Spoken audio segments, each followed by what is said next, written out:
അറബിക്കടലിന്റെ തിരമാലകൾ തീരത്തെ തഴുകുന്ന മുംബൈയുടെ ഹൃദയഭാഗമായ മലബാർ ഹില്ലിലെ ഏറ്റവും ഉയർന്ന കുന്നിൻ മുകളിൽ തലയുയർത്തി നിൽക്കുന്ന ഒരു വിസ്മയമാണ് കൃഷ്ണ പാലസ്. മുംബൈയിലെ ഏറ്റവും സമ്പന്നമായ ഈ പ്രദേശത്ത് ആഡംബരങ്ങളുടെ മകുടോദാഹരണമായി ആ ബംഗ്ലാവ് നിലകൊള്ളുന്നു. ആകാശം മുട്ടുന്ന അതിൻ്റെ മതിലുകളും ഇറക്കുമതി ചെയ്ത വെളുത്ത മാർബിളുകളും വിരിച്ച മുറ്റവും ഏതൊരാളെയും അമ്പരപ്പിക്കും. ബംഗ്ലാവിനുള്ളിലെ ഓരോ ചില്ലലങ്കാരങ്ങളും വിദേശ രാജ്യങ്ങളിൽ നിന്നും പ്രത്യേകം നിർമ്മിച്ചു കൊണ്ടുവന്നവയാണ്. സൂര്യപ്രകാശം ആ ചില്ലിൽ തട്ടി പ്രതിഫലിക്കുമ്പോൾ ബംഗ്ലാവിനുള്ളിൽ 1000 സൂര്യന്മാർ ഒരേ സമയം ഉദിച്ചുയരുന്നത് പോലെ തോന്നും. ആ സ്വർണ്ണക്കൂടിനുള്ളിലെ രാജകുമാരനായിരുന്നു ആര്യൻ, മുംബൈയിലെ അറിയപ്പെടുന്ന ബിസിനസ് ഭീമൻ വിക്രം മെഹ്റയുടെ ഏകമകൻ. ആര്യനെ സംബന്ധിച്ചിടത്തോളം ദാരിദ്ര്യം എന്നത് പുസ്തകങ്ങളിൽ മാത്രം വായിച്ചിട്ടുള്ള ഒരു വാക്കാണ്. അവൻ്റെ ലോകം അത്രമേൽ സുരക്ഷിതത്വവും സമൃദ്ധവുമായിരുന്നു. രാവിലെ കണ്ണു തുറക്കുന്നത് മുതൽ രാത്രി ഉറങ്ങുന്നത് വരെ അവന് ചുറ്റും വേലക്കാരുടെ ഒരു നിര തന്നെയുണ്ട്. ഏറ്റവും പുതിയ മോഡൽ സ്പോർട്സ് കാറുകൾ, ലോക പ്രശസ്ത ബ്രാൻഡുകളുടെ വസ്ത്രങ്ങൾ, വില കൂടിയ പെർഫ്യൂമുകൾ, ഇതൊക്കെയായിരുന്നു അവൻ്റെ ദൈനംദിന ജീവിതത്തിൻ്റെ ഭാഗം. പണം എന്നത് ശ്വസിക്കുന്ന വായു പോലെ അവന് അനായാസം ലഭ്യമായിരുന്നു. പക്ഷേ ഈ അത്ഭുത ലോകത്തിന് നടുവിലും ആര്യൻ അനുഭവിക്കുന്ന ഒരു കഠിനമായ ശൂന്യതയുണ്ടായിരുന്നു. അവന് ചുറ്റും ആയിരക്കണക്കിന് ആളുകൾ ഉണ്ടായിരുന്നു. അവൻ്റെ ഓരോ വാക്കിനും കാതോർക്കുന്ന സുഹൃത്തുക്കൾ, അവനെ പുകഴ്ത്തുന്ന ബിസിനസ് പങ്കാളികൾ, അവനെ ഭയത്തോടെ നോക്കുന്ന വേലക്കാർ. എന്നാൽ ഇവരാരും അവൻ്റെ മനസ്സിനെ തൊട്ടറിഞ്ഞവരായിരുന്നില്ല.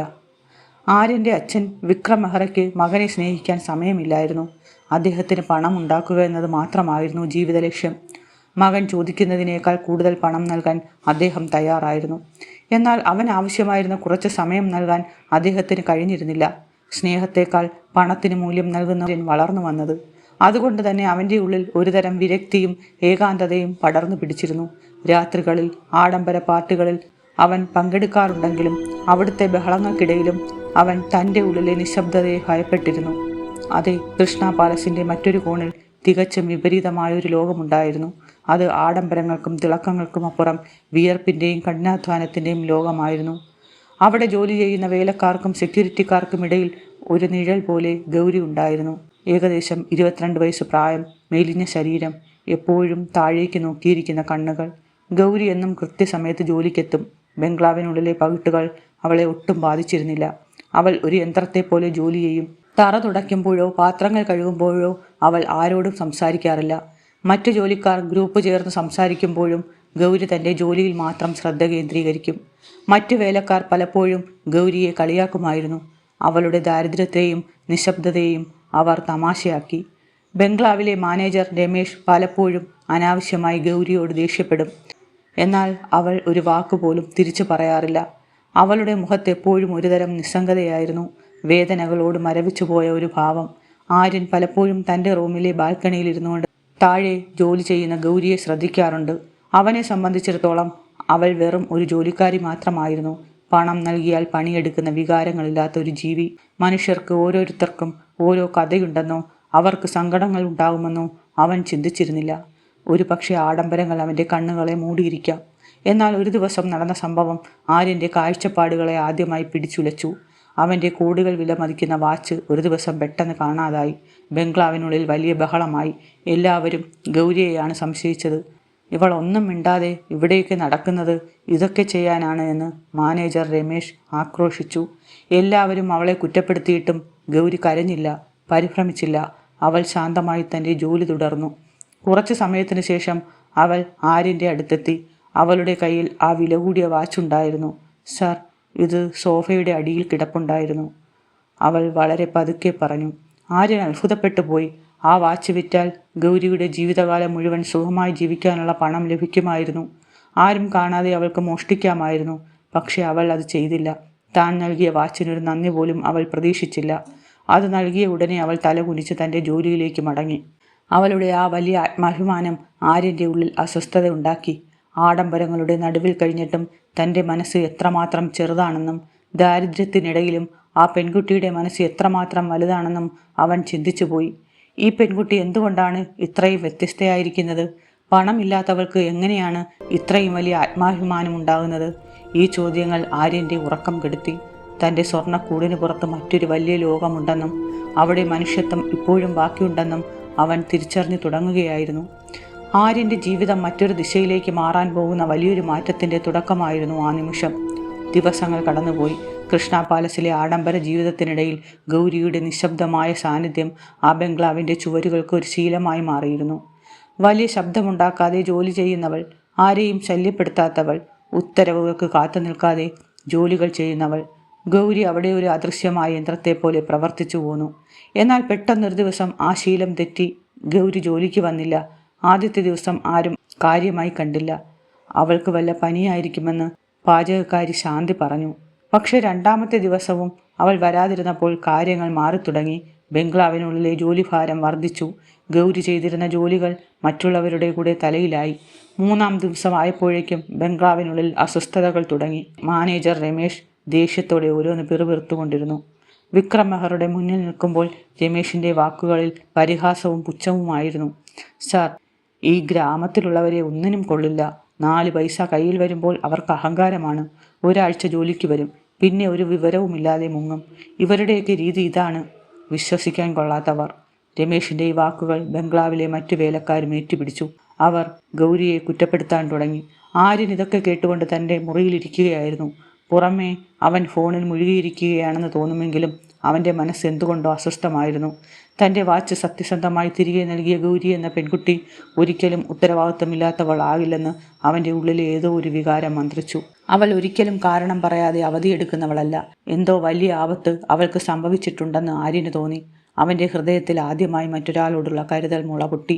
അവൾ എവിടെയാണ് താമസിക്കുന്നത്? ആര്യൻ പെട്ടെന്ന് താഴത്തേക്ക് വന്ന് രമേശിനോട് ചോദിച്ചു. രമേശ് അത്ഭുതത്തോടെ കണ്ണട ഉയർത്തി നോക്കി.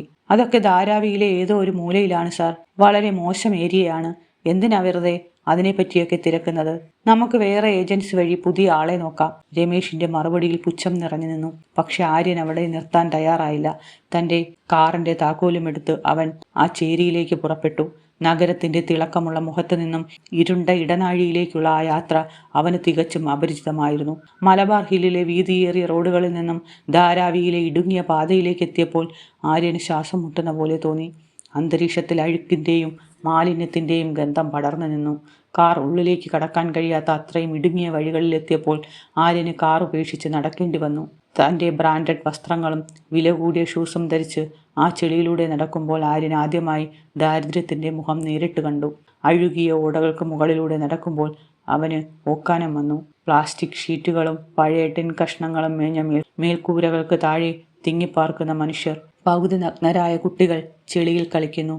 രോഗം ബാധിച്ച വയോധികർ വഴിയരികിലിരിക്കുന്നു. ആര്യനെ സംബന്ധിച്ചിടത്തോളം ഇത് മറ്റൊരു ലോകമായിരുന്നു. അവൻ ഇത്രയും കാലം കണ്ടിട്ടുള്ള മനോഹരമായ സിനിമകളിലോ സോഷ്യൽ മീഡിയയിലോ ഇല്ലാത്ത പച്ചയായ ലോകം. ഓരോ ചുവടിലും അവൻ ഗൗരിയെക്കുറിച്ച് ചിന്തിച്ചു.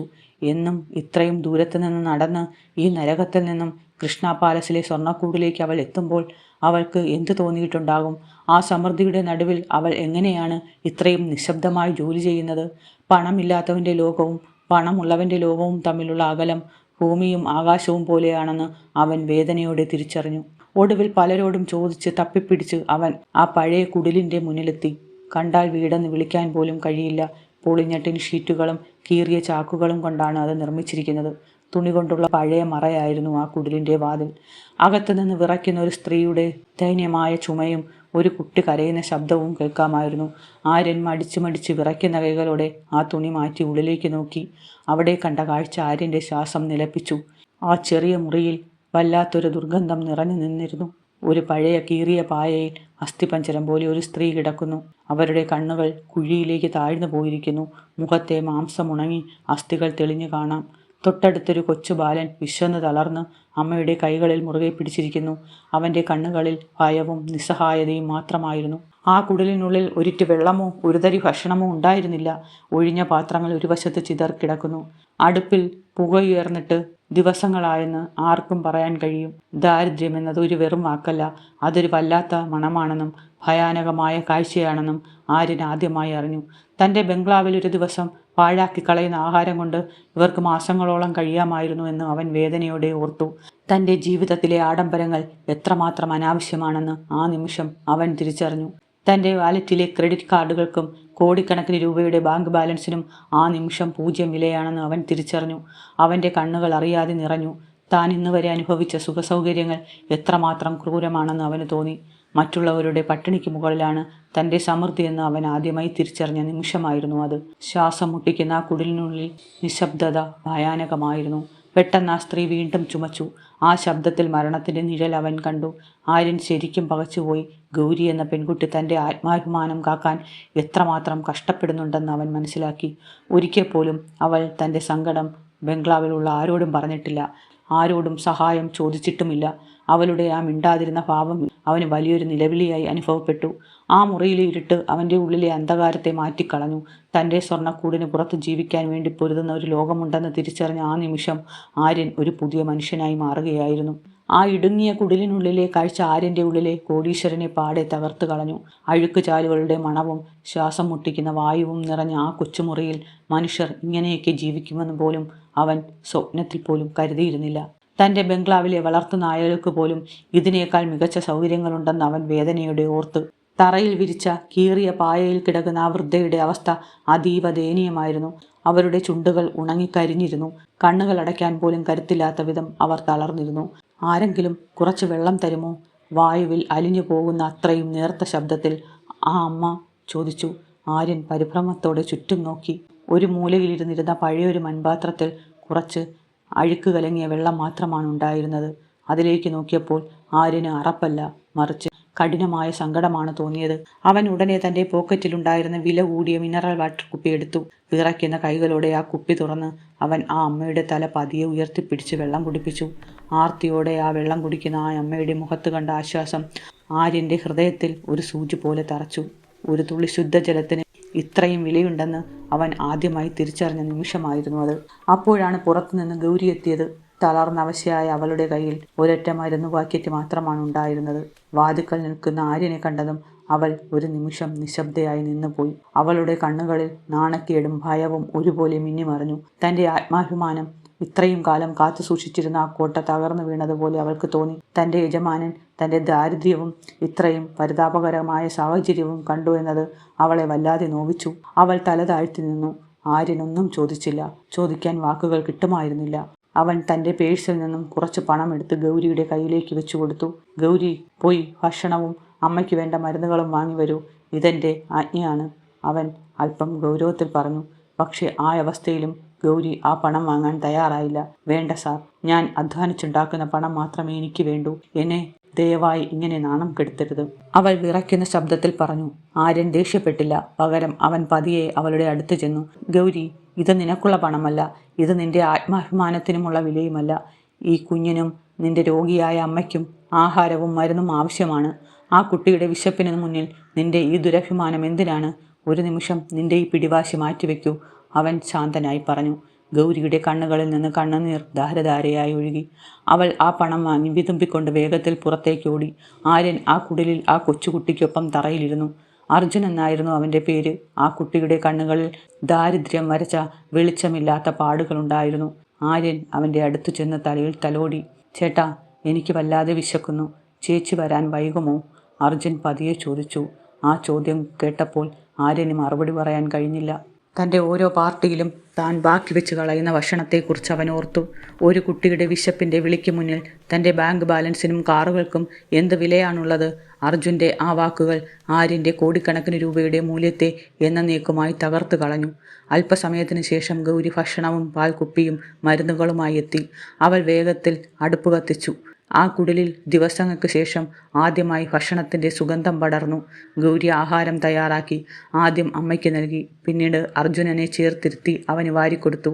അവർ ഓരോ ഉരുള കഴിക്കുമ്പോഴും ആ കുട്ടിയുടെ കണ്ണുകളിൽ തെളിയുന്ന തിളക്കവും ആ അമ്മയുടെ മുഖത്തുണ്ടായ പ്രകാശവും ആര്യൻ നോക്കി നിന്നു.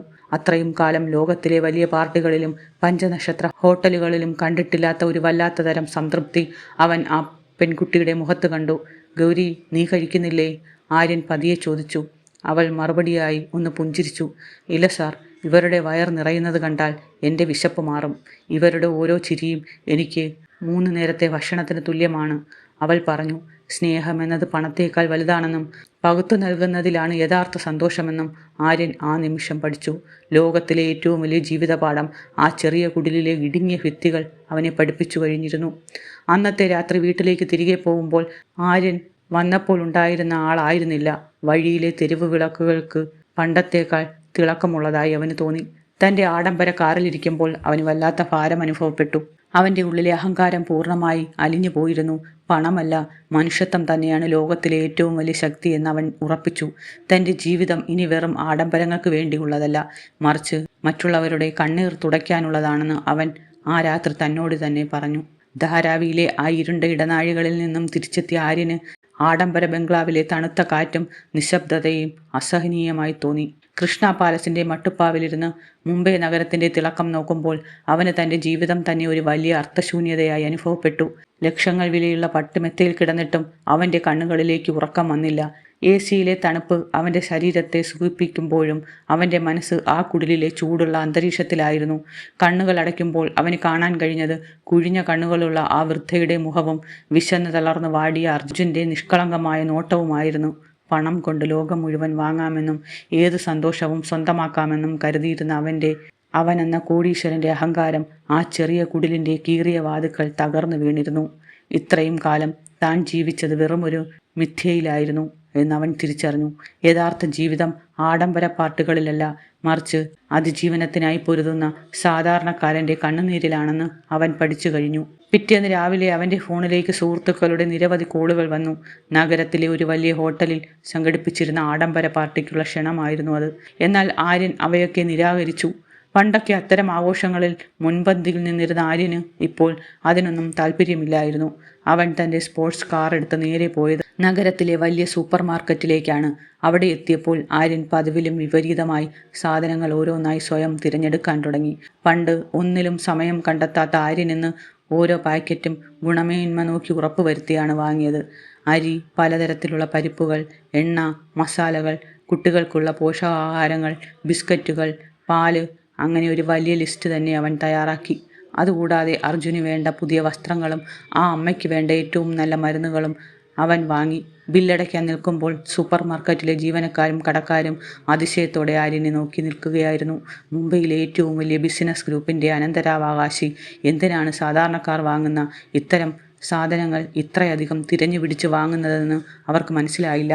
പക്ഷെ ആര്യൻ ആരുടെ നോട്ടങ്ങളെയും വകവെച്ചില്ല. സാധനങ്ങൾ മുഴുവൻ കാറിൻ്റെ ഡിക്കിയിൽ നിറച്ച് അവൻ വീണ്ടും ധാരാവിയിലെ ആ ഇടുങ്ങിയ തെരുവുകളിലേക്ക് തിരിച്ചു.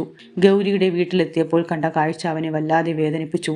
കഠിനമായ രോഗാവസ്ഥയിലും തൻ്റെ അമ്മയെ ഒന്ന് കുളിപ്പിക്കാൻ ശ്രമിക്കുകയായിരുന്നു ഗൗരി. കുടിലിൻ്റെ ഒരു മൂലയിൽ അല്പം വെള്ളം ചൂടാക്കി അവൾ അമ്മയെ കുളിപ്പിച്ച് ആര്യൻ ഓരോന്നായി സാധനങ്ങൾ അകത്തേക്കെടുത്ത് വെച്ചു. ഗൗരിക്ക് തൻ്റെ കണ്ണുകളെ വിശ്വസിക്കാനായില്ല. സാർ, ഇതെന്തിനാണ് ഇത്രയധികം സാധനങ്ങൾ? ഇത് ഞങ്ങൾക്ക് വേണ്ട സാർ. ഇത് വാങ്ങാനുള്ള പണം എൻ്റെ കയ്യിലില്ല. ജോലി ചെയ്ത് സാവധാനം ഞാൻ ഇതൊക്കെ വാങ്ങുമായിരുന്നു, ഗൗരി പരിഭ്രമത്തോടെ പറഞ്ഞു. ആര്യൻ അവളുടെ കണ്ണുകളിലേക്ക് നോക്കി. ആ നോട്ടത്തിൽ പണ്ടത്തെ യജമാനൻ്റെ ഗർവില്ലായിരുന്നു, പകരം സഹോദരതുല്യമായ ഒരു സ്നേഹമായിരുന്നു. ഗൗരി, ഇത് നിന്റെ ശമ്പളമല്ല, അതുകൊണ്ട് തന്നെ നീ ഇതിന് പണം നൽകേണ്ടതുമില്ല. ഇതൊരാൾ തൻ്റെ സഹോദരിയുടെ വീട്ടിലേക്ക് വരുമ്പോൾ കൊണ്ടുവരുന്ന കരുതലുകൾ മാത്രമാണ്. നിന്നെ ഒരു വേലക്കാരിയായി കാണാൻ ഇനി എനിക്ക് കഴിയില്ല. നീയും ഈ കുഞ്ഞും അമ്മയും എൻ്റെ കുടുംബത്തിൻ്റെ ഭാഗമാണ്. ആര്യൻ ശാന്തമായി ആ വാക്കുകൾ കേട്ടപ്പോൾ ഗൗരിയുടെ ഉള്ളം വിങ്ങി. ലോകം മുഴുവൻ തന്നെ ഒരു വേലക്കാരിയായി മാത്രം കണ്ടപ്പോൾ ഇത്രയും വലിയൊരു മനുഷ്യൻ തന്നെ ഒരു സഹോദരിയെപ്പോലെ കാണുന്നു എന്ന സത്യം അവൾക്ക് വിശ്വസിക്കാനായില്ല. അവളുടെ കണ്ണുകളിൽ നിന്നും നന്ദിയുടെയും സന്തോഷത്തിൻ്റെയും കണ്ണുനീരൊഴുകി. ആദ്യമായിട്ടാണ് ഒരാൾ തന്നെ അന്തസ്സോടെയും ആത്മാഭിമാനത്തോടെയും കാണുന്നതെന്ന് അവൾക്ക് തോന്നി. ആര്യൻ അവിടെ തന്നെ ഇരുന്നു. ആ പഴയ കുടിലിലെ പഴയ സ്റ്റൗ കേടായി കിടക്കുന്നത് കണ്ടപ്പോൾ അവൻ അത് സ്വയം നന്നാക്കാൻ ശ്രമിച്ചു. വില കൂടിയ വിദേശ നിർമ്മിത വാച്ചുകളും വസ്ത്രങ്ങളും ധരിച്ചിരുന്ന ആര്യൻ അഴുക്കും കരിയും പുരണ്ട ആ മണ്ണിലിരുന്ന് സ്റ്റൗ നന്നാക്കി കഴിഞ്ഞപ്പോൾ അർജുൻ്റെ കൈ പിടിച്ച് അവൻ തറയിലിരുന്നു. തൻ്റെ കാറിലിരുന്ന ഒരു ബുക്കും പേനയും എടുത്ത് അവൻ അർജുനെ അക്ഷരങ്ങൾ പഠിപ്പിക്കാൻ തുടങ്ങി. അക്ഷരങ്ങൾ ഓരോന്നും അർജുൻ ഉറക്കെ വിളിച്ചു പറയുമ്പോൾ ആര്യൻ്റെ മുഖത്ത് വിരിഞ്ഞ ചിരി അവന് മുമ്പൊരു വലിയ ബിസിനസ് ഡീലിലും ലഭിച്ചിട്ടില്ലാത്തതായിരുന്നു.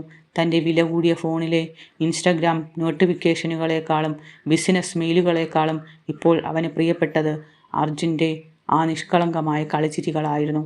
ജീവിതത്തിൽ ആദ്യമായി അവൻ സമാധാനം എന്ന വാക്കിൻ്റെ അർത്ഥം മനസ്സിലാക്കി. മറ്റുള്ളവർക്ക് വേണ്ടി നൽകുമ്പോൾ ലഭിക്കുന്ന ആ ഒരു തരം സംതൃപ്തി അവനെ മറ്റൊരു മനുഷ്യനാക്കി മാറ്റി. എന്നാൽ ആര്യൻ്റെ ഈ വലിയ മാറ്റം അവൻ്റെ അച്ഛൻ വിക്രം മെഹ്റ ശ്രദ്ധിക്കുന്നുണ്ടായിരുന്നു. ബിസിനസ് സാമ്രാജ്യത്തിൻ്റെ കണക്കുകൾക്കിടയിൽ മനുഷ്യത്വം എന്ന വികാരം പാടെ മറന്നുപോയ ആ അച്ഛന് മകൻ്റെ ഈ പോക്ക് ഒട്ടും ഇഷ്ടപ്പെട്ടില്ല. തൻ്റെ ഏക മകൻ ചേരികളിൽ പോയി സമയം കളയുന്നത് തൻ്റെ സ്റ്റാറ്റസിനും അഭിമാനത്തിനും വലിയ ക്ഷീണമാണെന്ന് അദ്ദേഹം കരുതി. ആര്യൻ്റെ കാർ എന്നും ധാരാവിയിലേക്ക് തിരിയുന്നത് കണ്ടപ്പോൾ അദ്ദേഹം തൻ്റെ മാനേജറോട് പറഞ്ഞു, അവൻ്റെ മേൽ ഒരു കണ്ണ് വേണം. ആ കുടുംബം അവനെ വശത്താക്കുകയാണോ എന്ന് എനിക്കറിയണം. ഒരു വലിയ കൊടുങ്കാറ്റിൻ്റെ മുന്നോടിയായിട്ടുള്ള നിശബ്ദതയായിരുന്നു ആ ബംഗ്ലാവിനുള്ളിൽ അപ്പോൾ ഉണ്ടായിരുന്നത്. മാറ്റങ്ങൾ എപ്പോഴും നിശബ്ദമായിരിക്കില്ല. ആര്യൻ്റെ ജീവിതത്തിൽ വന്ന വലിയ പരിവർത്തനം കൃഷ്ണ പാലസിൻ്റെ ചുവരുകൾക്കുള്ളിൽ വലിയൊരു സംസാര വിഷയമായി മാറി. കോടീശ്വരനായ യജമാനൻ്റെ മകൻ ദിവസവും തൻ്റെ ആഡംബര കാറുമായി ചേരിയിലെ ഇടുങ്ങിയ തെരുവുകളിലേക്ക് പോകുന്നത് ജോലിക്കാർക്കിടയിൽ പലതരത്തിലുള്ള ഗോസിപ്പുകൾക്ക് വഴിതെളിച്ചു. യജമാനൻ്റെ മകൻ ഒരു വെറും വേലക്കാരുടെ പിന്നാലെ നടക്കുന്നു എന്ന രീതിയിലുള്ള സംസാരങ്ങൾ അടുക്കളമുറി മുതൽ സെക്യൂരിറ്റി ക്യാബിൻ വരെ പടർന്നു. മനുഷ്യത്വത്തെ തിരിച്ചറിയാൻ കഴിയാത്ത അസൂയാലുക്കളായ പലവരും ഗൗരിയെയും ആര്യനെയും മോശമായി ചിത്രീകരിക്കാൻ മത്സരിച്ചു. ഈ വാർത്തകൾ കൃത്യമായി വിക്രം മെഹ്റയുടെ കാതുകളിൽ എത്തിക്കാൻ മാനേജർ രമേശ് ഉത്സാഹം കാണിച്ചു. ഗൗരിയുടെ സ്വാധീനം ആര്യനിൽ വർദ്ധിക്കുന്നത് തൻ്റെ അധികാരത്തിന് ഭീഷണിയാകുമെന്ന് അയാൾ ഭയപ്പെട്ടിരുന്നു. ഒരു ദിവസം വൈകുന്നേരം ധാരാവിയിലെ ആ കുടിലിൽ അർജുനോടൊപ്പം സമയം ചിലവഴിച്ച് ആത്മസംതൃപ്തിയോടെ മടങ്ങിയെത്തിയ ആര്യനെ കാത്ത് വിക്രം മെഹ്റ ഹാളിൻ്റെ നടുവിൽ നിൽപ്പുണ്ടായിരുന്നു. അദ്ദേഹത്തിൻ്റെ മുഖം കോപം കൊണ്ട് ചുമന്നു. ചുറ്റും ഭയപ്പെടുത്തുന്ന ഒരു നിശബ്ദത തളം കെട്ടി നിന്നു. നീ എവിടെയായിരുന്നു ഇത്ര നേരം? അച്ഛൻ്റെ ശബ്ദം ആ വലിയ ഹാളിൽ പ്രതിധ്വനിച്ചു. ആര്യൻ പതറിയില്ല. അവൻ അച്ഛൻ്റെ കണ്ണുകളിലേക്ക് നോക്കി സത്യം പറഞ്ഞു. ആ മറുപടി കേട്ടതും വിക്രം മെഹ്റ നിയന്ത്രണം വിട്ട് പൊട്ടിത്തെറിച്ചു. നമ്മുടെ സ്റ്റാറ്റസ് എന്താണെന്ന് നിനക്ക് ബോധ്യമുണ്ടോ ആര്യൻ? മുംബൈ നഗരം മുഴുവൻ ബഹുമാനിക്കുന്ന മെഹ്റ ഗ്രൂപ്പിൻ്റെ അനന്തരാവകാശിയായ നീ ആ ചേരിയിലെ അഴുക്കുകൾക്കിടയിൽ പോയിരിക്കുന്നത് എനിക്ക് സഹിക്കാൻ കഴിയുന്നില്ല. നിന്റെ ഈ പ്രവൃത്തി നമ്മുടെ കുടുംബത്തിൻ്റെ അന്തസ്സ് കെടുത്തുകയാണ്. നാളെ മുതൽ നീ ആ വശത്തേക്ക് തിരിയരുത്. ആ പെൺകുട്ടിയെ, അവളെ, ആ ഗൗരിയെ ഞാൻ ഇപ്പോൾ തന്നെ ജോലിയിൽ നിന്നും പിരിച്ചുവിട്ടിരിക്കുന്നു. അവൾ ഇനി ഈ പടി ചവിട്ടരുത്. അച്ഛൻ്റെ വാക്കുകൾ ആര്യനെ ഞെട്ടിച്ചു കളഞ്ഞു. താൻ ചെയ്ത സഹായം ഗൗരിയുടെ ഏക ഉപജീവന മാർഗം ഇല്ലാതാക്കാൻ കാരണമായല്ലോ എന്നോർത്ത് അവൻ നീറി. എങ്കിലും അവൻ തളർന്നില്ല. തൻ്റെ ഉള്ളിലുദിച്ച ആ പുതിയ മനുഷ്യൻ അച്ഛനെ നേരിടാൻ അവന് കരുത്ത് നൽകി. അച്ഛാ, പണമുണ്ടാക്കാൻ വളരെ എളുപ്പമാണ്, പക്ഷേ ഒരു മനുഷ്യനാകാൻ വലിയ പ്രയാസമാണ്. ഇത്രയും കാലം ഞാൻ അച്ഛൻ്റെ പണം കൊണ്ട് ഒരു ശവത്തെ പോലെ ജീവിച്ചു. ആ കുടിലിൽ വെച്ചാണ് ഞാൻ ശരിക്കും ജീവിക്കാൻ തുടങ്ങിയത്. എനിക്ക് അച്ഛൻ്റെ സ്വത്തോ ഈ ആഡംബരങ്ങളോ വേണ്ട, പക്ഷേ ആ കുടുംബത്തെ എനിക്ക് ഉപേക്ഷിക്കാൻ കഴിയില്ല. സ്നേഹമില്ലാത്ത ഈ വലിയ ബംഗ്ലാവിനേക്കാൾ എനിക്ക് പ്രിയപ്പെട്ടത് ആ ചെറിയ കുടിലാണ്, ആര്യൻ ഉറച്ച സ്വരത്തിൽ പറഞ്ഞു. എന്നാൽ മറുവശത്ത് ധാരാവിയിലെ ഗൗരിയുടെ അവസ്ഥയും അത്യന്തം ദയനീയമായിരുന്നു. പുറമേ നിന്നുള്ള പരിഹാസം അവളെ തളർത്തി കഴിഞ്ഞിരുന്നു. ബംഗ്ലാവിലെ വലിയൊരു ആഡംബരക്കാർ എന്നും തങ്ങളുടെ ചേരിയിൽ വരുന്നത് കണ്ട് അയൽക്കാർ അവളെ മോശമായി സംസാരിക്കാൻ തുടങ്ങി. പണക്കാരനെ വലയിലാക്കിയവൾ, അമ്മയെ കരുവാക്കി പണം തട്ടുന്നവൾ എന്നൊക്കെയുള്ള ക്രൂരമായ പരിഹാസങ്ങൾ അവൾക്ക് കേൾക്കേണ്ടി വന്നു. ദാരിദ്ര്യത്തേക്കാൾ വലിയ നോവായി ആ അപവാദം അവളുടെ ഹൃദയത്തിൽ തറച്ചു. പിറ്റേന്ന് ആര്യൻ വീണ്ടും അങ്ങോട്ടെത്തിയപ്പോൾ ഗൗരി വാതിൽ തുറന്നില്ല. തടി കൊണ്ടുള്ള ആ മറയ്ക്കപ്പുറം നിന്ന് അവളുടെ വിതുമ്പലുകൾ ആര്യൻ കേട്ടു. സർ, ദയവായി ഇനി ഇങ്ങോട്ട് വരരുത്. നിങ്ങളുടെ സഹായം എനിക്ക് എൻ്റെ അന്തസ്സും ഏക ജോലിയും നഷ്ടപ്പെട്ടു. ഈ ലോകം ഞങ്ങളെപ്പോലുള്ളവർക്ക് സ്നേഹം നൽകില്ല സാർ. ദയവായി ഞങ്ങളെ ഞങ്ങളുടെ ദാരിദ്ര്യത്തിലേക്ക് വിട്ടുതരിക, അവൾ കരഞ്ഞുകൊണ്ട് പറഞ്ഞു. ആര്യൻ അവിടെ തന്നെ ഇരുന്നു. പെട്ടെന്ന് ആകാശം കറുത്തിരുണ്ടു. മുംബൈ നഗരത്തെ വിറപ്പിച്ചുകൊണ്ട് വലിയൊരു മഴ പെയ്യാൻ തുടങ്ങി. ടിൻമേൽക്കൂരയിലൂടെ വെള്ളമിറ്റി വീഴുന്ന ആ കുടിലിന് പുറത്ത് ആര്യൻ നനഞ്ഞു കുതിർന്നു നിന്നു. വില കൂടിയ വസ്ത്രങ്ങൾ ചെളിയിൽ കുതിർന്നു. ആര്യൻ ആ മഴയത്ത് അനങ്ങാതെ നിൽക്കുന്നത് കണ്ട് ഗൗരിയുടെ അമ്മയ്ക്ക് വല്ലാത്ത വിഷമം തോന്നി. അവർ അവശതകൾ മറന്ന് എഴുന്നേറ്റ് വന്ന് ഗൗരിയെ കൊണ്ട് നിർബന്ധിച്ച് വാതിൽ തുറപ്പിച്ചു. ഗൗരി മോളെ, ആ കുട്ടി നമ്മളെ സ്നേഹിക്കുന്നത് കൊണ്ടല്ലേ വരുന്നത്, വാതിൽ തുറക്ക്, ആ അമ്മ പറഞ്ഞു. വാതിൽ തുറന്നപ്പോൾ കണ്ട കാഴ്ച ഗൗരിയെ വേദനിപ്പിച്ചു. മഴയിൽ കുതിർന്ന് വിറച്ചു നിൽക്കുന്ന ആര്യൻ ഗൗരിയുടെ അമ്മ അവനെ കൈപിടിച്ച് ഉള്ളിലേക്കിരുത്തി. മോനെ, നിന്റെ മനസ്സ് ശുദ്ധമാണ്. നിനക്ക് സ്നേഹിക്കാൻ മാത്രമേ അറിയൂ. പക്ഷേ ഈ ലോകം ക്രൂരമാണ്. അവർക്ക് എല്ലാത്തിലും ലാഭം മാത്രമേ കാണാൻ കഴിയൂ. ആ അമ്മ ആര്യൻ്റെ തലയിൽ തലോടിക്കൊണ്ട് പറഞ്ഞു. ആര്യൻ ആ അമ്മയുടെ ചുളിവുകൾ വീണ കൈകൾ തൻ്റെ കൈവളയിൽ ചേർത്ത് പിടിച്ചു. ഞാൻ വരുന്നത് എൻ്റെ സന്തോഷത്തിനാണ്. ഈ ലോകം എന്ത് പറഞ്ഞാലും എനിക്കൊന്നുമില്ല. എനിക്ക് ലഭിക്കാത്ത അമ്മയുടെ സ്നേഹവും ഒരു സഹോദരൻ്റെ സ്നേഹവും ഞാൻ ഇവിടെയാണ് കണ്ടത്. എന്നെ ഇവിടെ നിന്ന് പുറത്താക്കരുത്, അവൻ അപേക്ഷിച്ചു. പുറത്ത് ഇടിമിന്നലും മഴയും കനത്തുകൊണ്ടിരുന്നു. കുടിലിൻ്റെ ഓരങ്ങളിൽ വെള്ളം കയറുന്നുണ്ടായിരുന്നു. ആ രാത്രി പട്ടിണിയും മഴയും അപവാദങ്ങളും നിറഞ്ഞതായിരുന്നുവെങ്കിലും ആ കൊച്ചു കുടിലിനുള്ളിൽ ഒരു ചെറിയ മെഴുകുതിരി വെളിച്ചം പോലെ സ്നേഹവും കരുതലും ബാക്കിയുണ്ടായിരുന്നു. ആര്യൻ ആദ്യമായി ആ രാത്രി ആ കുടിലിൽ അർജുനെ ചേർത്ത് പിടിച്ച് തറയിൽ കിടന്നുറങ്ങി. ദിവസങ്ങൾ നിഴൽ പോലെ കടന്നുപോയി. ആ ഇടുങ്ങിയ തെരുവിലെ കുടിലിനുള്ളിൽ ജീവിതവും മരണവും തമ്മിലുള്ള ഒരു വലിയ പോരാട്ടം നടക്കുകയായിരുന്നു. ഗൗരിയുടെ അമ്മയുടെ ആരോഗ്യം ഓരോ നിമിഷവും വല്ലാതെ വഷളായിക്കൊണ്ടിരുന്നു. ആര്യൻ തൻ്റെ സർവ്വസന്നാഹങ്ങൾ ഉപയോഗിച്ച് അവരെ ജീവിതത്തിലേക്ക് തിരികെ കൊണ്ടുവരാൻ ശ്രമിച്ചു. നഗരത്തിലെ ഏറ്റവും പ്രശസ്തനായ ഡോക്ടറെ അവൻ ആ ചേരിയിലെ കുടിലിലെത്തിച്ചു. ലക്ഷങ്ങൾ പ്രതിഫലം വാങ്ങുന്ന ആ ഡോക്ടർ ആര്യൻ്റെ നിർബന്ധത്തിന് വഴങ്ങിയാണ് അവിടെ വന്നത്. എന്നാൽ ആ അമ്മയെ പരിശോധിച്ച ശേഷം അദ്ദേഹം നിസ്സഹായനായി കൈമലർത്തി. വർഷങ്ങളായിട്ടുള്ള പട്ടിണിയും പോഷകാഹാരക്കുറവും കഠിനമായ രോഗവും ചേർന്ന് ആ വൃദ്ധയുടെ ശരീരത്തെ പൂർണ്ണമായും തളർത്തിക്കഴിഞ്ഞിരുന്നു. മരുന്നുകൾക്ക് പ്രതികരിക്കാനുള്ള ശേഷി പോലും ആ ശരീരത്തിന് ബാക്കിയുണ്ടായിരുന്നില്ല. നമുക്ക് അമ്മയെ നഗരത്തിലെ ഏറ്റവും മികച്ച ഹോസ്പിറ്റലിലെ ICUയിലേക്ക് മാറ്റാം. അവിടെ എല്ലാ സൗകര്യങ്ങളുമുണ്ട്, ആര്യൻ ഗൗരിയോട് പറഞ്ഞു. പക്ഷേ ആ വൃദ്ധ അതിന് സമ്മതിച്ചില്ല. മരണം തൊട്ടടുത്ത് നിൽക്കുന്നുണ്ടെന്ന് അവൾക്കറിയാമായിരുന്നു. വേണ്ട മോനെ, AC-യും വലിയ മുറികളും ഒന്നും എനിക്കിനി വേണ്ട. എൻ്റെ ജീവിതം മുഴുവൻ ഈ കുടിലിലായിരുന്നു. എൻ്റെ മരണവും ഈ മണ്ണിൽ മതി.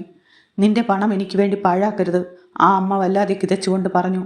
അവരുടെ വാക്കുകളിലെ ആത്മബന്ധം ആര്യനെയും നിശബ്ദനാക്കി. സ്നേഹമില്ലാത്ത ആഡംബരങ്ങളെക്കാൾ അവർ സ്നേഹമുള്ള ഈ കുടിലിനെയാണ് ഇഷ്ടപ്പെട്ടത്. ഒരു രാത്രി മുംബൈ നഗരം പ്രളയത്തിലാകുമെന്ന് തോന്നിപ്പിക്കും വിധം മഴ തകർത്ത് പെയ്യുകയായിരുന്നു. ടിൻ മേൽക്കൂരയിൽ മഴത്തുള്ളികൾ വീഴുന്ന ശബ്ദം ആ കുടിലിനുള്ളിൽ ഭയാനകമായി ഒരു അന്തരീക്ഷം സൃഷ്ടിച്ചു. ആ രാത്രിയിൽ ആ അമ്മയുടെ ശ്വാസം നിൽക്കാറായിരുന്നു. ഗൗരി അമ്മയുടെ അരികിലിരുന്ന് തേങ്ങുകയായിരുന്നു. ആര്യൻ അർജുനെ ചേർത്ത് പിടിച്ച് ഒരു മൂലയിലിരുന്നു. പെട്ടെന്ന് ആ അമ്മ ആര്യനെ അടുത്ത് വിളിച്ചു. അവർക്ക് സംസാരിക്കാൻ വല്ലാതെ പ്രയാസമുണ്ടായിരുന്നു. ആര്യൻ അവരുടെ അരികിലിരുന്നു. ആ അമ്മ തൻ്റെ വിറയ്ക്കുന്ന കൈകൾ കൊണ്ട് ഗൗരിയുടെയും അർജുൻ്റെയും കൈകൾ ചേർത്ത് പിടിച്ചു. എന്നിട്ട് ആ കൈകൾ ആര്യൻ്റെ കൈവെള്ളയിൽ വെച്ചു. അവരുടെ കണ്ണുകളിൽ നിന്നും കണ്ണുനീർ ഒഴുകുന്നുണ്ടായിരുന്നു. മോനെ, എനിക്കറിയാം നീ ഇവരെ കാത്തു സൂക്ഷിക്കുമെന്ന്. നീ വന്ന അന്ന് മുതൽ എൻ്റെ മനസ്സിലെ ഭാരമെല്ലാം ഒഴിഞ്ഞു. എൻ്റെ മക്കൾക്ക് ഈ ലോകത്ത് നീയല്ലാതെ മറ്റാരുമില്ല. അവരെ തനിച്ചാക്കരുത്. ആ വാക്കുകൾ പറയുമ്പോൾ അവരുടെ കണ്ണുകളിൽ ഒരു വലിയ ആശ്വാസമായിരുന്നു. തൻ്റെ മക്കൾ ഇനി അനാഥരല്ല എന്ന തിരിച്ചറിവ് അവർക്ക് ലഭിച്ചിരുന്നു. അല്പസമയത്തിന് ശേഷം ആര്യൻ്റെ കൈകളിൽ പിടിച്ച് അവർ അവസാനമായി ഒന്ന് ശ്വസിച്ചു. ആ ജീവൻ ശാന്തമായി നിലച്ചു. ഗൗരിയുടെ അലർക്കരച്ചിൽ ആ രാത്രിയിലെ മഴയുടെ ശബ്ദത്തെ പോലും മറികടന്നുകൊണ്ട് ആ തെരുവിൽ മുഴങ്ങി. അർജുൻ ഒന്നും അറിയാതെ അമ്മയുടെ മൃതദേഹത്തിനരികിലിരുന്നു. അമ്മേ, എഴുന്നേക്കൂ എന്ന് വിളിച്ചു കരഞ്ഞുകൊണ്ടിരുന്നു. ആ കാഴ്ച കണ്ട ആര്യൻ്റെ ഉള്ളം പിടഞ്ഞു. ആഡംബരങ്ങളുടെ നടുവിൽ ജനിച്ചു വളർന്ന അവൻ ആദ്യമായി മരണത്തെ ഇത്രയും അടുത്തു നിന്ന് കണ്ടു. പണം കൊണ്ടെന്തും വാങ്ങാമെന്ന് കരുതിയിരുന്ന തൻ്റെ അഹങ്കാരത്തെ മരണം പരിഹസിക്കുന്നത് പോലെ അവന് തോന്നി. എത്ര പണമുണ്ടായിരുന്നിട്ടും ആ അമ്മയുടെ ജീവൻ നിലനിർത്താൻ തനിക്ക് കഴിഞ്ഞില്ലല്ലോ എന്ന സത്യം അവനെ വല്ലാതെ നോവിച്ചു. പിറ്റേന്ന് രാവിലെ ഗൗരിയുടെ അമ്മയുടെ സംസ്കാര ചടങ്ങുകൾ നടന്നു. ആ തെരുവിൽ ആരും സഹായിക്കാൻ മുന്നോട്ട് വന്നില്ല. അവർക്ക് ബന്ധുക്കളോ മറ്റോ ഉണ്ടായിരുന്നുമില്ല. എന്നാൽ ആര്യൻ അവിടെ ഉണ്ടായിരുന്നു. തൻ്റെ പദവിയോ സ്റ്റാറ്റസോ മറന്ന് അവൻ ആ അമ്മയുടെ ശവമഞ്ചം ചുമന്നു. ഒരു മകൻ ചെയ്യേണ്ട എല്ലാ കർമ്മങ്ങളും ആര്യൻ നിർവഹിച്ചു. ചടങ്ങുകൾക്ക് ശേഷം ആര്യൻ ഗൗരിയെയും അർജുനെയും ആ കുടിലിലേക്ക് തിരിച്ചു കൊണ്ടുവന്നു. കുടിലിനുള്ളിലെത്തിയപ്പോൾ അമ്മയില്ലാത്ത ആ കൊച്ചുമുറിയിൽ ഗൗരിക്കും അർജുനും ഇരിക്കാൻ കഴിഞ്ഞില്ല. അതിനിടയിൽ മറ്റൊരു വലിയ പ്രശ്നം കൂടി വന്നു. കുടിലിൻ്റെ ഉടമസ്ഥനായ ആളെത്തി ഇനി ഇവിടെ താമസിക്കാൻ പറ്റില്ല എന്ന് നിർബന്ധമായി പറഞ്ഞു. നാളെ എനിക്കിത് വേറൊരാൾക്ക് നൽകാനുള്ളതാണ്, അയാൾ ക്രൂരമായി പറഞ്ഞു. ഗൗരിയും അർജുനും എങ്ങോട്ട് പോകണമെന്നറിയാതെ പകച്ചു നിന്നു. പുറത്ത് വീണ്ടും മഴ പെയ്യാൻ തുടങ്ങിയിരുന്നു. ആര്യൻ എല്ലാം നോക്കി നിന്നു. ദാരിദ്ര്യം മനുഷ്യനെ എത്രമാത്രം വേട്ടയാടുമെന്ന് അവൻ തിരിച്ചറിഞ്ഞു. അവൻ ഉടനെ തന്നെ തീരുമാനമെടുത്തു. തൻ്റെ കാറിൻ്റെ വാതിൽ തുറന്ന് അവൻ ഗൗരിയോടും അർജുനോടും പറഞ്ഞു, നിങ്ങൾ ഇനി ഇവിടെ ഒറ്റയ്ക്കല്ല. ഈ ലോകത്ത് നിങ്ങൾ അനാഥരാണെന്ന് കരുതരുത്. എൻ്റെ കൂടെ വരിക. ഗൗരി മടിച്ചു നിന്നു. സാർ, നിങ്ങളുടെ അച്ഛൻ ആ ബംഗ്ലാവ്, അവൾ പറഞ്ഞു. പക്ഷെ ആര്യൻ അത് കേട്ടില്ല. അവൻ അർജുനെ എടുത്ത് കാറിലിരുത്തി ഗൗരിയുടെ കയ്യിൽ പിടിച്ചു. അവൻ പറഞ്ഞു, ഇതൊരു യജമാനൻ്റെ ആജ്ഞയല്ല, ഒരു സഹോദരൻ്റെ ആവശ്യമാണ്. ആര്യൻ അവരെയും കൊണ്ട് തൻ്റെ ബംഗ്ലാവിലേക്ക് തിരിച്ചു. കാർ കൃഷ്ണ പാലസിൻ്റെ പടിവാതിൽക്കൽ എത്തിയപ്പോൾ ആര്യൻ ദീർഘമായി ശ്വസിച്ചു. താൻ കൊണ്ടുവരുന്നത് വെറും 2 പേരെയല്ല, മറിച്ച് തൻ്റെ ജീവിതത്തിൻ്റെ പുതിയ അർത്ഥത്തെയാണെന്ന് അവൻ അറിഞ്ഞു. ആഡംബരങ്ങൾ നിറഞ്ഞ ആ കൊട്ടാരത്തിലേക്ക് സ്നേഹം തേടി വന്ന 2 പാവപ്പെട്ട മനുഷ്യരെയും കൊണ്ട് ആര്യൻ ഉള്ളിലേക്ക് നടന്നു. ആര്യൻ്റെ മനസ്സിൽ അപ്പോൾ ഒരു വലിയ സമാധാനമുണ്ടായിരുന്നു. മഴ പെയ്തു തോർന്ന ആ രാത്രിയിൽ ആഡംബരത്തിൻ്റെ പ്രതീകമായ കൃഷ്ണ പാലസിൻ്റെ പടിവാതിൽക്കൽ ആര്യൻ്റെ സ്പോർട്സ് കാർ വന്നു നിന്നു. കാറിൽ നിന്നിറങ്ങുമ്പോൾ ഗൗരിയുടെയും അർജുൻ്റെയും ഉള്ളിൽ ഭയമായിരുന്നു. തങ്ങൾ അർഹിക്കാത്ത, തങ്ങളുടേതല്ലാത്ത ഏതോ ലോകത്തേക്ക് കടന്നു വന്നതുപോലെ അവർ വിറച്ചു. എന്നാൽ ആര്യൻ അവരുടെ മുന്നിൽ ഒരു കാവൽക്കാരനെ പോലെ നടന്നു. അകത്തെ ഹാളിൽ വലിയൊരു നിശബ്ദത പടർന്നിരുന്നു. സോഫയിൽ ഗൗരവത്തോടെ ഇരുന്നിരുന്ന വിക്രം മെഹ്റ മകൻ 2 ഭിക്ഷാടകരെയും കൊണ്ട് അകത്തേക്ക് വരുന്നത് കണ്ട് കോപം കൊണ്ട് വിറച്ചു. അദ്ദേഹം എഴുന്നേറ്റ് കലറി, "നിർത്തൂ ആര്യൻ, ഇതെന്താണ് നീ ചെയ്യുന്നത്? ഇതെന്താ വല്ല അഭയകേന്ദ്രവുമാണോ? ഈ ചേരിനിവാസികളെ എൻ്റെ വീട്ടിലേക്ക് കയറ്റാൻ നിനക്കെങ്ങനെ ധൈര്യം വന്നു?" വിക്രം മെഹ്റയുടെ ശബ്ദം ബംഗ്ലാവിൻ്റെ ഓരോ കോണിലും ഭീതിയോടെ പ്രതിധ്വനിച്ചു. ഗൗരി ഭയം കൊണ്ട് അർജുനെ ചേർത്ത് പിടിച്ചു. പക്ഷെ ഇത്തവണ ആര്യൻ പതറിയില്ല. അവൻ ശാന്തനായി അച്ഛൻ്റെ കണ്ണുകളിലേക്ക് നോക്കി. ആ നോട്ടത്തിൽ ഒരു മകൻ്റെ അനുസരണക്കേടല്ല, മറിച്ച് തിരിച്ചറിവ് വന്ന ഒരു മനുഷ്യൻ്റെ കരുത്തുണ്ടായിരുന്നു. "അച്ഛാ, ഈ വീട് ഇത്രയും വലുതായിട്ടും ഇത്രയും കോടികൾ ഇവിടെ കുന്നുകൂടിയിട്ടും ഒരിക്കലെങ്കിലും ഇവിടെ നമ്മൾ ചിരിച്ചിട്ടുണ്ടോ?" ആര്യൻ ചോദിച്ചു. "നമ്മൾ 2 പേരും ഈ വലിയ കൊട്ടാരത്തിൽ 2 അപരിചിതരെ പോലെയല്ലേ ജീവിച്ചത്? ഇവിടെ പണമുണ്ടായിരുന്നു, പക്ഷെ ജീവൻ ഉണ്ടായിരുന്നില്ല. ഈ കുട്ടികൾ വരുന്നതോടെ ഇവിടെ ഒരു മാറ്റം വരും. അവർക്ക് ഒരു വീട് വേണം. എനിക്കെൻ്റെ നഷ്ടപ്പെട്ട മനസാക്ഷിയും." ആര്യൻ തൻ്റെ തീരുമാനത്തിൽ ഉറച്ചു നിന്നു. അച്ഛൻ്റെ ഭീഷണികൾക്കും ശാസനകൾക്കും മുന്നിൽ അവൻ തല കുനിച്ചില്ല.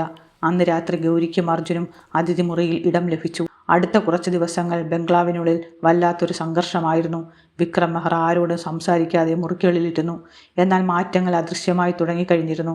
ആര്യൻ അർജുനെ നഗരത്തിലെ ഏറ്റവും മികച്ച ഇംഗ്ലീഷ് മീഡിയം സ്കൂളിൽ ചേർത്തു.